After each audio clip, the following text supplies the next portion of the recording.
ٹھیک ہے. میں کسی ایک دینی جماعت کے ساتھ اٹیچ فیملی اور بڑے ان کے اس کے وہ ہیں. کہنے لگی کہ جی میری والدہ کو بیک بون کی انجری ہو گئی.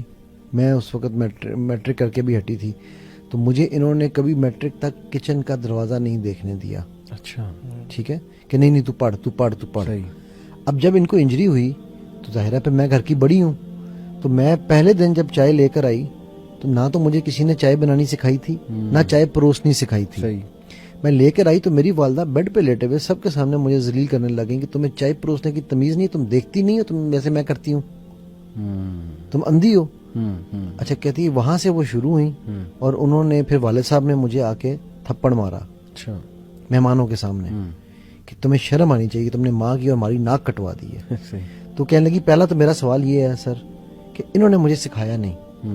مجھے جیسے تمر والا وہ واقعہ یاد آ گیا, تمر کا غالب واقعہ تھا یا جو ایک آئے تھے نبی صلی اللہ علیہ وسلم کے پاس آئے تھے کہ جی میرے والد کے حقوق جو تھا.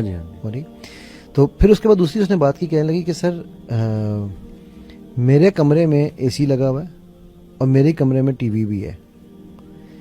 اچھا اب پورا خاندان ورلڈ کپ ہو رہا تھا ان دنوں میں, پچھلے ورلڈ کپ کی بات ہے کہ پورا خاندان میرے کمرے میں بیٹھ کے دیکھتا ہے. اب مجھے بتائیں صاحب میں پڑھوں کا, میں سرو کروں پڑھوں یا میں اپنی پڑھائی کروں اپنا اس کا ان کو دیکھوں.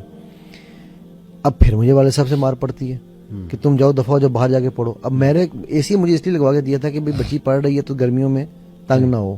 ٹھیک, اب اس نے ریورٹ کیا جو یہ پوائنٹ ہے جو میں بتانا چاہ رہا ہوں. کہتی ہے سر آپ سے ایک کنفیشن, بچی کی عمر تھی 14.5 یا 15 سال, 15 یا 15.5 سال کی عمر تھی.